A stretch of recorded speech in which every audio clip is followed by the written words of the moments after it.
नमस्कार दोस्तों, मैं विक्की अग्रवाल आप सभी का स्वागत करता हूं हमारी YouTube चैनल पर। आशा करता हूं कि जितने भी वीडियोस हम लोग आप लोगों के लिए डाल रहे हैं वो आप लोगों को पसंद आ रहे होंगे। पिछले टॉपिक के अंदर हमने चर्चा की डायरेक्शन के बारे में। आज एक नया टॉपिक मैं आप लोगों के लिए लेके आया हूं जिसका नाम है आपका डाइस अर्थात पासा। डाइस से रिलेटेड जो क्वेश्चंस है एसएससी रेलवे वगैरह के अंदर आमतौर पर पूछे जाते हैं, तो आज हम बिल्कुल इसके बेसिकली चर्चा करेंगे कि डाइस का मतलब क्या होता है और डाइस के जो क्वेश्चंस आते हैं उन्हें हल करने का क्या तरीका, क्या पैटर्न होना चाहिए। बहुत ही आसान सा टॉपिक है, ठीक है, तो थोड़ा सा ध्यान से देखिएगा। सबसे पहले हम बात करते हैं यहाँ पर कि मैंने लिखा है डाइस कि पासा क्या होता है, किस तरीके का होता है, ठीक है। तो यहां पर मैं दो चीजें आप लोगों के सामने लिख रहा हूं, एक तो है घन और एक है पासा। अब बात ये आती है कि घन क्या होता है और पासा क्या होता है। तो अगर हम घन की बात करें तो घन जो है वो आप लोगों का कुछ इस तरीके का होता है, ठीक है, और पासा जो है वो भी आप लोगों का कुछ समान इसी ही तरीके का होता है, ठीक है। अब बात ये है कि घन और पासे में फर्क क्या होता है। तो देखिए, घन और पासे में फर्क ये होता है कि घन तो वह होगा जो खाली होगा और पासा वह होगा जो भरा होगा। अर्थात समझने की कोशिश कीजिए कि अगर घन को हम परिभाषित करें तो घन की परिभाषा क्या होगी कि किन्हीं भी 6 वर्गाकार सतहों से घिरी व बंद आकृति को क्या कहते हैं, आप घन कहते हैं, ठीक है। किन्हीं भी 6 वर्गाकार सतहों से घिरी व बंद आकृति क्या कहलाती है, घन कहलाती है, ठीक है। अब अगर हम बात करें पासा क्या होता है, तो भाई पासा ये होता है कि किसी भी घन या घनाभ की सतह पर, किसी भी घन या घनाभ की सतह पर किसी प्रकार का रंग, अंक, बिंदु, चिन्ह या अक्षर अंकित अगर कर दिया जाए तो वह क्या कहलाता है, पासा कहलाता है। अब यहां पर घन तो मैं आपको बता चुका हूं, घनाभ की बात करते हैं कि घनाभ क्या होता है। तो देखिए भाई, घनाभ जो है वो एक आयताकार आकृति होती है इस तरीके की, ठीक है। कैसी आकृति होती है, आयताकार। ये आप कह सकते हैं कि ये जो आपके सामने मैंने आकृति बनाई है ये आकृति क्या है बंधु, घनाभ, ठीक है। कौन सी आकृति हो गई ये, घनाभ। फर्क क्या है इन दोनों में, इसकी सतह वर्गाकार है तो इसकी सतह कौन सी है, आयताकार, ठीक है। और ये क्या कहलाया, आपका घनाभ कहलाया। तो फर्क क्या है घन और घनाभ में कि 6 वर्गाकार सतहों से घिरी व बंद आकृति घन कहलाती है, तो 6 आयताकार सतहों से घिरी व बंद आकृति घनाभ कहलाती है। लेकिन अगर हम पासे की बात करें तो किसी भी घन या घनाभ की सतह पर, किसी भी घन या घनाभ की सतह पर किसी भी प्रकार का रंग, अंक, बिंदु, चिन्ह या अक्षर अंकित कर दिया जाए तो वह पासा कहलाता है। अर्थात मैं यहां लिखूं 4, 2, 6, तो अब ये क्या कहलाएगा, पासा। इसी प्रकार से अगर हम बात करें, देखिए मान लीजिए यहां लिखा मैंने लाल, यहां लिखा मैंने नीला, यहां लिखा मैंने पीला, तो अब ये भी क्या कहलाएगा, पासा। तो ये ध्यान रखिएगा, अगर खाली है तो घन या घनाभ और अगर कुछ अंकित किया हुआ है तो क्या कहलाता है, पासा। थोड़ी सी और आगे चर्चा करते हैं पासे के बारे में, ठीक है, डिटेल से।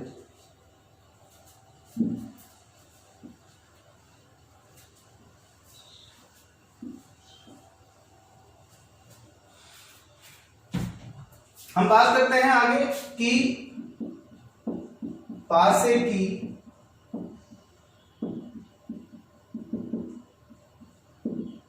विशेषता है, ठीक है, कि एक पासे के अंदर क्या क्या क्वालिटीज होती है, ठीक है।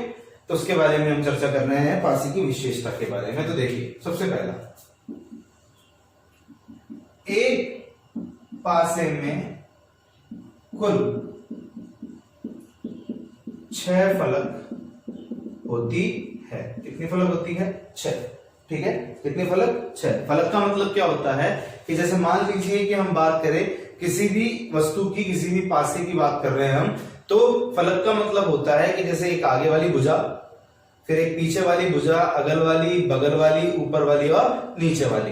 कि जैसे मान लीजिए कोई कमरा है, उस कमरे के अंदर भी क्या होता है कि आप कमरे के अंदर हैं तो उसके अंदर एक सामने वाली दीवार, एक पीछे वाली दीवार, एक अगल वाली दीवार, एक बगल वाली दीवार, एक ऊपर वाली दीवार और एक नीचे वाली दीवार। इस प्रकार से दीवार कितनी होती है यहाँ पर 6, तो फलक भी कितनी 6। दूसरी बात आती है यहाँ पर कि एक पासे में कुल 8 कोने होते हैं। कितने कोने होते हैं? 8। कॉर्नर कितने होते हैं? 8। ठीक है, कि एक पासे के अंदर फलक कितनी 6, तो कॉर्नर कितने? 8। नंबर 3, ये मान लीजिएगा कि ये पासे की विशेषता मान लीजिए, घन की विशेषता मान लीजिए। ठीक है, वही बात है। इसके बाद आता है कि एक पासे में 12 भुजाएं पाई जाती है। कितनी भुजाएं होती है? 12। कितनी कोर होती है? 12 कोर। ठीक है, तो आप अगर देखेंगे तो आप लोगों को समझ में आएगा कि जैसे मान लीजिए कि हम यहां पर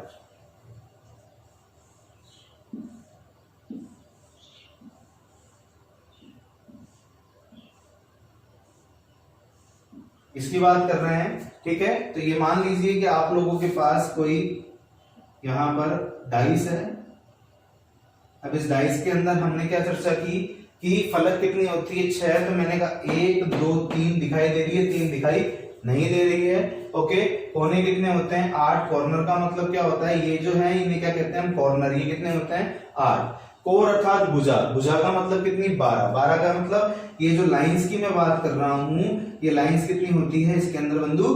12 लाइंस यहां पर होती है। ठीक है, इसके बाद अगर बात करें चौथी, तो चौथी बात क्या आती है कि किसी भी पासे को एक निश्चित स्थिति से देखने पर, कि मान लीजिए कोई डाइस रखा हुआ है और उसको से किसी पर्टिकुलर आप जगह से देखेंगे, स्थिति से देखेंगे, तो आपको एक पासे की अधिकतम 3 ही फलकें सामने की ओर दिखाई देगी। जो फलकें हमें सामने की ओर दिखाई नहीं देती है उन फलकों को विपरीत फलक कहा जाता है। और ये पूरा की पूरा जो टॉपिक है ये विपरीत फलक पर ही आधारित यहां पर होता है। इसके बाद बात आती है पासे के प्रकार। तो देखिए बंधु, पासे जो हैं वो 2 प्रकार के होते हैं सामान्यतः। एक तो होता है साधारण पासा और एक होता है मानक पासा। अब वैसे साधारण पासे की बात की जाए तो इसकी चर्चा हम आमतौर पर नहीं करते हैं, आपको पढ़ने को नहीं मिलेगा। क्यों? क्योंकि साधारण पासे के रिलेटेड क्वेश्चन नहीं पूछे जाते। क्वेश्चंस जो पूछे जाते हैं वो मानक पासे पर डिपेंडेबल पूछे जाते हैं। तो अब हम बात करते हैं कि साधारण और मानक में फर्क क्या होता है, या साधारण और मानक पासे की पहचान करने का तरीका क्या होना चाहिए। ठीक है, चलिए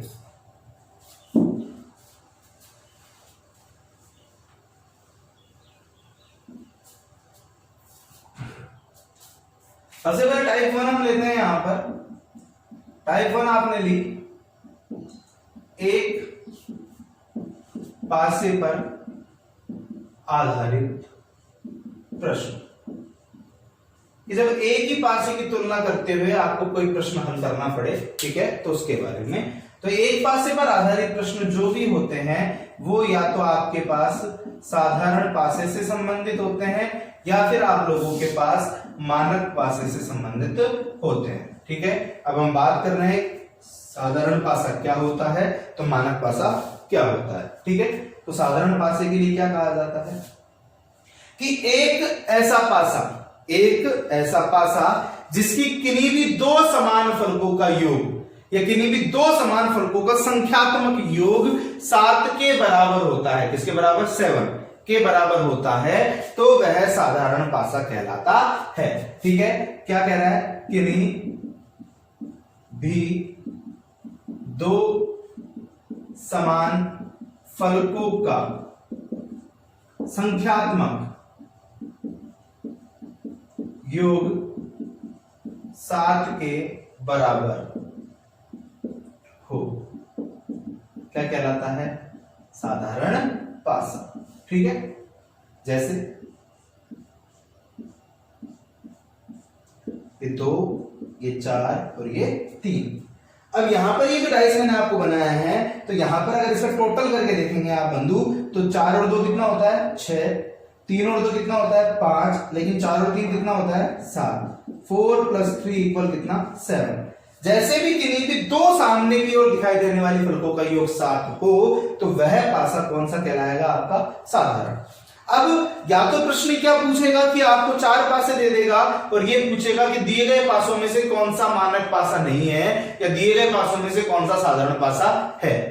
अगर मान लीजिए गलती से कभी उसने ये पूछ लिया कि दिए गए पासे की विपरीत फलक बताइए या दिए गए पासे में 2 के विपरीत क्या होगा कि 4 के विपरीत क्या होगा कि 3 के विपरीत क्या होगा, तो यदि प्रश्न में दिया गया एक ही पासा है और वह भी कौन सा है साधारण, और आप लोगों से गलती से विपरीत फलक के बारे में यदि पूछ लिया गया तो आप लोगों को हमेशा एक बात का ध्यान रखना है कि हमारा उत्तर क्या होगा, ज्ञात नहीं किया जा सकता। क्या आंसर देंगे हम कि ज्ञात नहीं किया जा सकता, आंकड़े अपर्याप्त है या निर्धारित नहीं कर सकते। क्यों? क्योंकि साधारण पासे की विपरीत फलकों के बारे में जानकारी प्राप्त नहीं की जा सकती। ठीक है, ध्यान रखिएगा। अगर मानक पासे की बात करें तो देखिए इसका बिल्कुल अपोजिट होता है कि किन्हीं भी 2 समान फलकों का संख्यात्मक मान, ठीक है, या बात करें संख्यात्मक योग 7 के बराबर नहीं होना चाहिए। क्या कह रहा है कि 7 के बराबर नहीं होना चाहिए, कि कोई भी जो 2 सामने फलक दिखाई दे रही है उनमें से किन्हीं भी 2 का टोटल 7 अगर नहीं है तो वो पासा कौन सा कहलाएगा बंधु, मानक पासा कहलाएगा। जैसे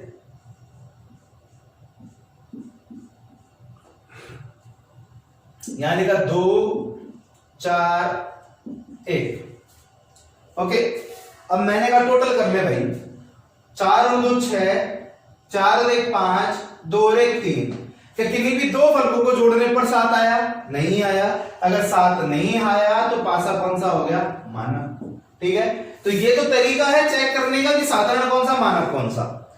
लेकिन अब वही बात आती है विपरीत फलक पूछ ली जाए कि आपको यही पासा प्रश्न में दिया गया और आप लोगों से पूछ लिया गया कि 2 के विपरीत क्या होगा, कि 4 के विपरीत क्या होगा, कि 1 के विपरीत क्या होगा।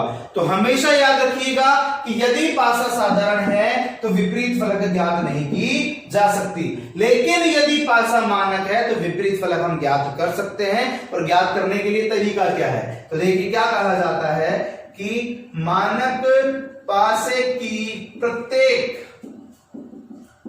विपरीत फलकों का संख्यात्मक योग 7 के बराबर होता है। ठीक है, तो देखिए बड़ा ही आसान सी बात है, साधारण पासे की समान फलकों का योग 7 होता है तो मानक पासे की 2 विपरीत फलकों का योग कितना होता है, 7 होता है। अब इसका मतलब क्या है कि 4 के पीछे जो भी है वह अंक है जिसको 4 में जोड़ने पर 7 आना चाहिए। 2 के पीछे भी वही है जिसको 2 में जोड़ने पर 7 आना चाहिए। तो इसका तात्पर्य क्या होगा कि हम जितनी भी ये फलके हैं उन्हें 7 में से घटाकर विपरीत फलके यहां पर ज्ञात कर सकते हैं। तो हमने यही किया यहां भी कि 4 के विपरीत ज्ञात करना था, तो 7 में से 4 गया तो कितना 3, 7 में से 2 गया तो कितना 5 और 7 में से 1 गया तो कितना 6। तो ये क्या होगा आपका आंसर। ठीक है, ध्यान रखना कि साधारण पासे की विपरीत फलक ज्ञात नहीं कर सकते, उसकी 2 समान फलकों का योग कितना होता है 7। मानक पासे की विपरीत फलक ज्ञात की जा सकती है, उसकी किन्हीं भी 2 समान फलकों का योग 7 नहीं होना चाहिए। और विपरीत फलक ज्ञात करने के लिए सामने की ओर दी जाने वाली फलकों को कितने में से घटाया जाता है बंधु, 7 में से घटाया जाता है। ठीक है, चलिए थोड़ा सा 1 आध 2 प्रश्न देख लेते हैं, उसके बाद आगे बढ़ते हैं।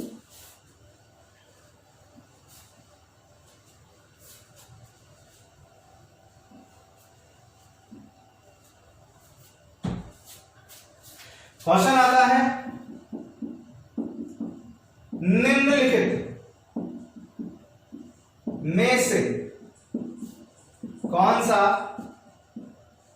मानक पासा नहीं है। क्या पूछ रहा है, निम्नलिखित में से कौन सा मानक पासा नहीं है। ठीक है, चलिए शुरू करते हैं। ए बी सी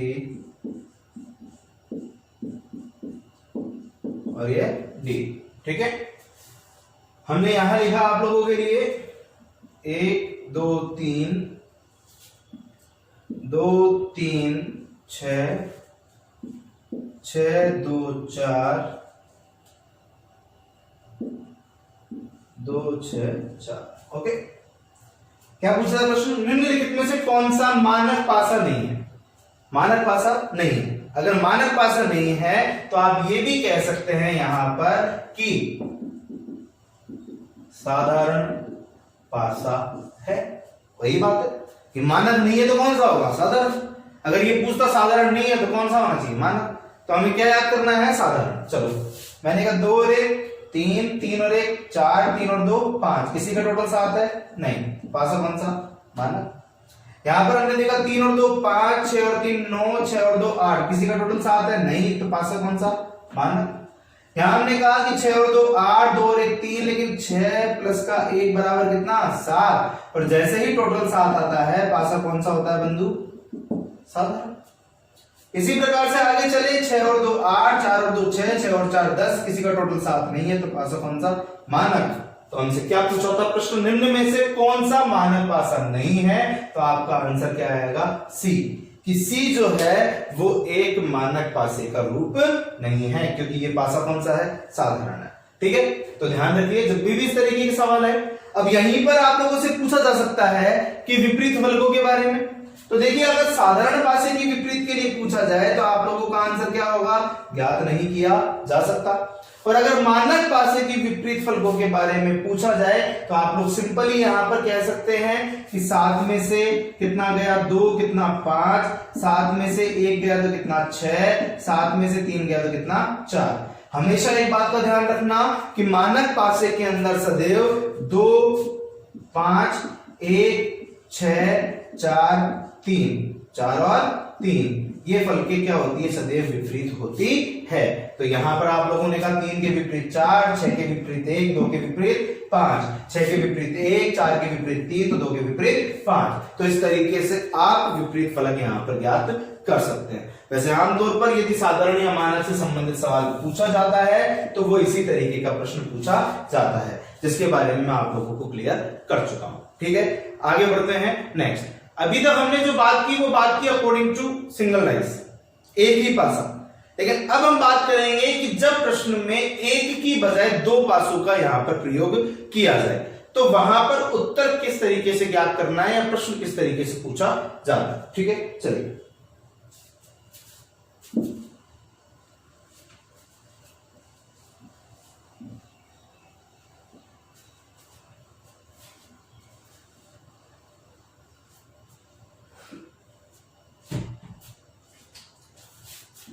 टाइप 2 की हम बात कर रहे हैं। 2 पासों पर आधारित प्रश्न, इसकी बात कर रहे हैं बंधु। 2 पासों पर आधारित प्रश्न। यहां पर 2 पासों पर आधारित जो प्रश्न है वो आमतौर पर 3 बातों पर डिपेंड करते हैं। कितनी बातों पे? 3 बातों पे। अब वो 3 बातें कौन कौन सी होती है? सबसे पहली बात होती है कि जब दिए गए दोनों पासों में 2 फलक समान हो। कितने फलक समान हो? 2। दूसरी आती है कि जब दिए गए दोनों पासों में एक ही फलक समान हो। और अंतिम बात आती है कि जब दिए गए दोनों पासों में कोई भी फलक समान नहीं होनी चाहिए। ठीक है, nothing to be same. Okay, तो सबसे पहले चर्चा करते हैं नंबर 1। जब 2 फलक समान हो। कितने फलक समान हो? 2 फलक। तो यहां पर इसका तरीका क्या कहता है? इसका तरीका बड़ा ही आसान सा है कि ऐसी स्थिति में दिए गए दोनों पासों की समान फलकों को आपस में काटकर शेष बची फलक को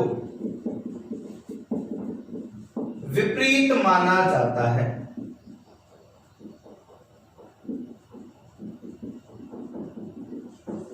ठीक है, कि जब भी ऐसी स्थिति हो कि जब दिए गए दोनों पासों में दो दो फलक समान हो तो आपको ये नियम काम लेना है। नियम क्या कहता है कि ऐसी स्थिति में दिए गए दोनों पासों की समान फलकों को आपस में काटकर शेष बची फलकों को आपस में विपरीत माना जाता है। इसके अलावा एक इंपॉर्टेंट बात और ध्यान रखिएगा कि यदि प्रश्न में पूछी गई फलक दिए गए सभी पासों में मौजूद हो तो उस स्थिति में हम उस फलक को विपरीत मानते हैं जो हमें सामने नहीं दिखाई दे रही हो। ठीक है, ये ध्यान रखिएगा। ये जो सेकंड वाला पॉइंट मैंने आप लोगों को लिखा है कि यदि प्रश्न में पूछी गई फलक दिए गए सभी पासों में मौजूद हो तो हम उस फलक को विपरीत मानते हैं जो सामने की ओर दिखाई नहीं दे रही हो। ये जो पॉइंट है ये बड़ा ही इंपॉर्टेंट पॉइंट है। ये टाइप नंबर 2 के जितने भी रूल्स पढ़ेंगे हम दोनों तीनों रूल्स, उन सभी रूल्स के अंदर आप लोगों को फॉलो करना है। ठीक है, ध्यान रखिएगा। तो अब यहां पर हम चलते हैं प्रश्न की तरफ। ये ध्यान रखना कि दो फलक समान हो, समान को काटना है, असमान को विपरीत मानना है।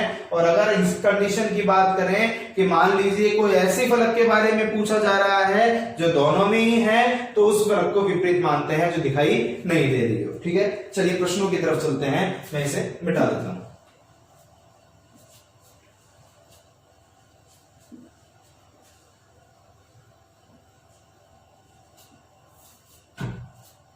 क्वेश्चन,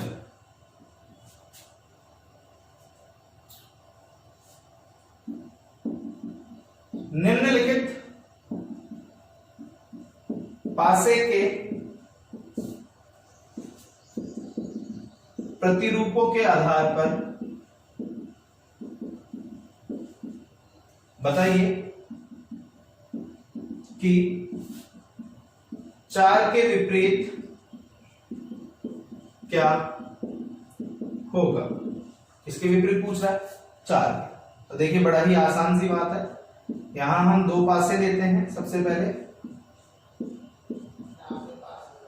2 4 5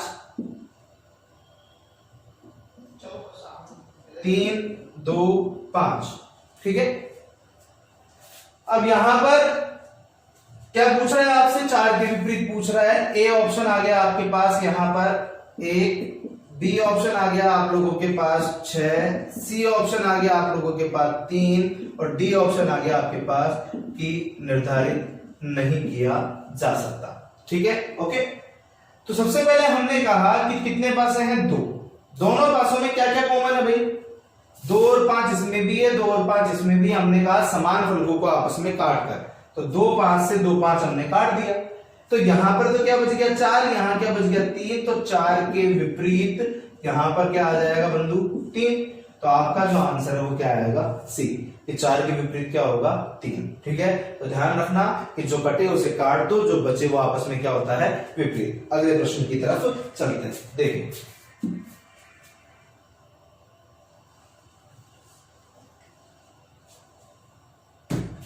नेक्स्ट, मान लीजिए आप लोगों से कहा जाए कि निम्नलिखित पासे के प्रतिरूपों के आधार पर बताइए कि लाल के विपरीत क्या होगा। किसके विपरीत पूछ रहा है? लाल के विपरीत। चलो भाई लाल के विपरीत चेक करते हैं। पहले आप डाइस बना लीजिए 2। ठीक है, आमतौर पर होता है स्टूडेंट डाइस बनाने के चक्कर में रह जाते हैं, प्रैक्टिस करते हैं जब। ऐसा कुछ नहीं है। अगर आप लोगों से डाइस नहीं बनता है, आप इस तरीके से वाई बना कर भी यहाँ पर काम ले सकते हैं। कैसे ले सकते हैं कि जैसे मैंने यहां पर कहा आपसे नीला, लाल, पीला, हरा, पीला और नीला। ठीक है, तो आप यहां काम ले सकते हैं। यहां पर ये पीला हो गया, ये लाल हो गया, ये नीला हो गया। ठीक है, तो इस तरीके से काम ले सकते हैं। चलो अब यहां पर हमसे क्या पूछ रहा है? लाल के विपरीत पूछ रहा है। ऑप्शन की जरूरत नहीं है, हम डायरेक्टली हल कर लेते हैं। नीला पीला से नीला पीला कट गया, लाल के विपरीत क्या रह जाएगा, हरा। तो आपका जो आंसर है वो क्या होगा, हरा।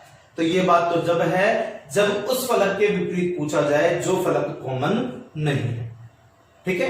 लेकिन अगर हम बात करें कि अब उस फलक की कि जब कॉमन फलकों के लिए ही पूछा जाए तो आंसर क्या किस तरीके से किया जाता है, चलिए देखो।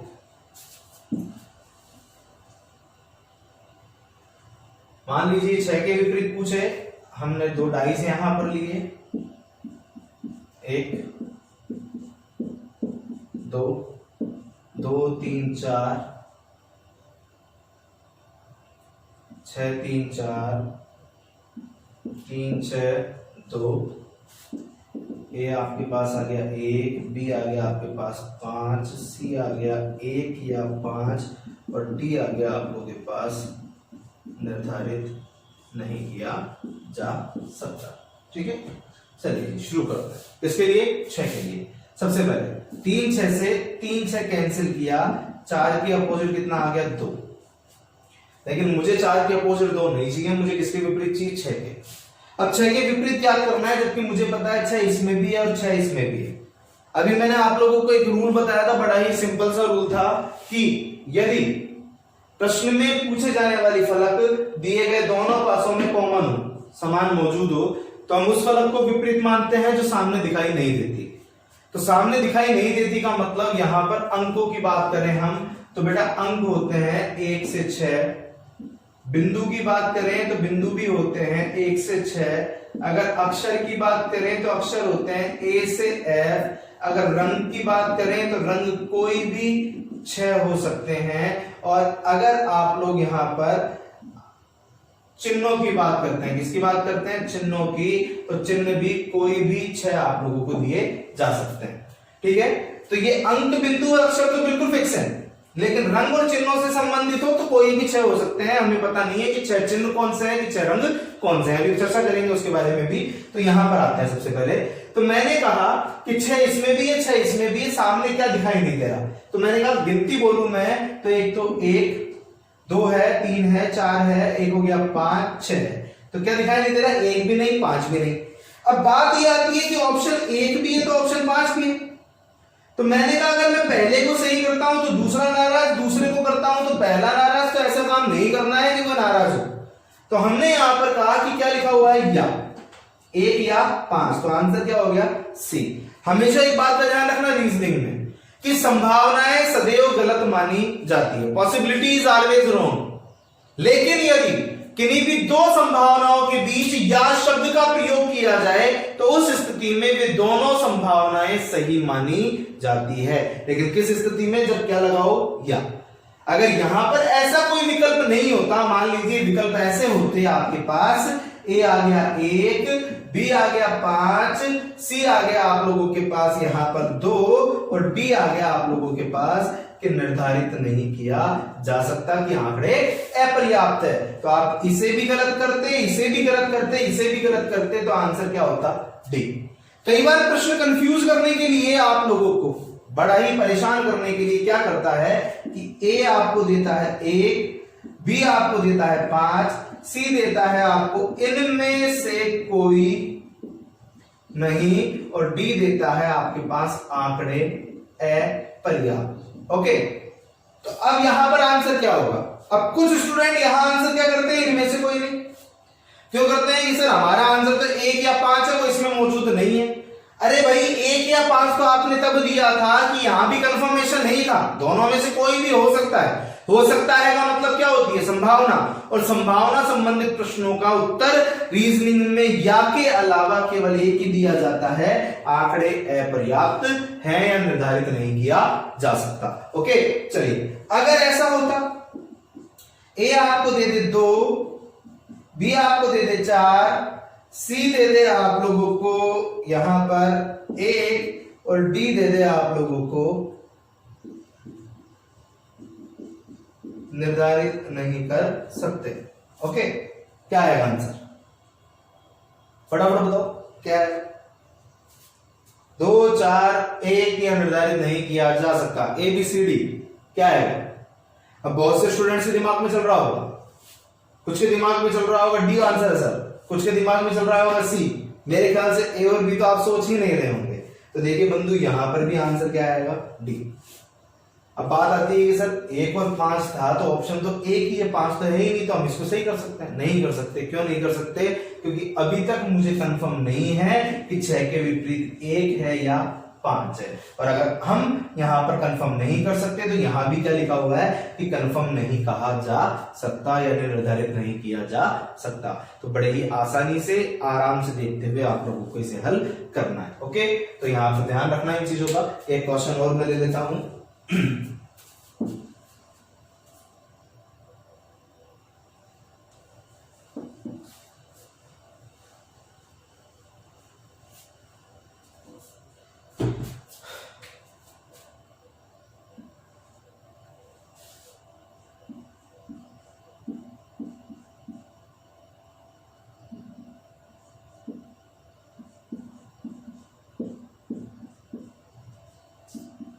प्रतिशत, डॉलर, रुपए,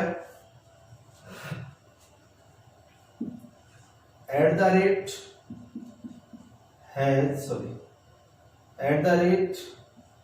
प्रतिशत और डॉलर।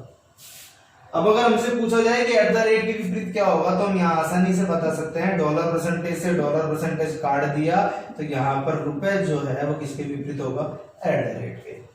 ठीक है, लेकिन अगर मान लीजिए कि यहां पर आप लोगों से प्रश्न जो पूछा जाता वो ये ना पूछ करके और आप लोगों से ये पूछा जाता कि what is the opposite of dollar, कि डॉलर के अपोजिट क्या होगा।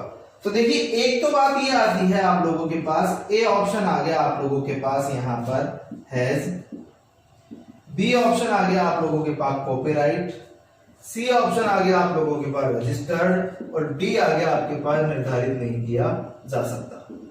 ठीक, तो अगर इसकी बात करें हम तो देखिए हैज जो है वो भी इसमें से नहीं है, कॉपीराइट भी इसमें से नहीं है, तो रजिस्टर्ड भी इसमें से नहीं है। ठीक है, अगर कुछ भी इसमें से नहीं है तो आपका आंसर क्या आएगा, निर्धारित नहीं किया जा सकता। क्यों? क्योंकि इन तीनों में से कोई भी हो सकता है। मैंने क्या कहा था, चिन्ह कोई भी 6 हो सकते हैं। अगर फिर भी पर्टिकुलर आंसर हमें देना है तो वो अकॉर्डिंग टू ऑप्शन ही दिया जा सकता है। और ऑप्शन कैसे दिया जा सकता है, मान लीजिए ए ऑप्शन आप लोगों के पास यहां पर आ जाता परसेंटेज, बी ऑप्शन आ जाता आपके पास रुपए, सी ऑप्शन आप लोगों के पास यहां पर आ जाता एट द रेट और डी ऑप्शन जो है वो यहां पर आप लोगों को क्या कहता है, रजिस्टर्ड। तो हमने क्या कहा यहां पर कि मुझे डॉलर के अपोजिट चाहिए था, तो डॉलर के अपोजिट परसेंटेज हो नहीं सकता, रुपए हो नहीं सकता, एट द रेट हो नहीं सकता, तो अब बचा क्या, रजिस्टर्ड। तो अब आंसर क्या देंगे आप, डी रजिस्टर्ड के रूप में आंसर यहां पर देंगे। ठीक है, तो यहां पर ये जो बात थी वो थी 2 पासों के पहले टाइप की, जहां हम पढ़ रहे थे कि जब भी 2 फलक समान हो तो उस स्थिति में आंसर किस तरीके से ज्ञात किया जा सकता है। ठीक है, आगे बढ़ते हैं नेक्स्ट। हाँ, इसके आगे चर्चा करेंगे हम अगले पार्ट के अंदर। टाइप 2 को, टाइप 3 को पूरी करेंगे नेक्स्ट पार्ट में। ध्यान से रखिएगा, कोई भी क्वेश्चन है करके देखिएगा एक बार, जितना मैंने आप लोगों को बताया है। अगर आप लोगों को वीडियो पसंद आया तो लाइक जरूर करें, शेयर करें, और अगर अभी तक आप लोगों ने हमारा चैनल सब्सक्राइब नहीं किया है तो सब्सक्राइब जरूर करें। मैं विक्की अग्रवाल आप सभी के उज्जवल भविष्य की कामना करता हूं। आप सभी का दिन शुभ हो। धन्यवाद।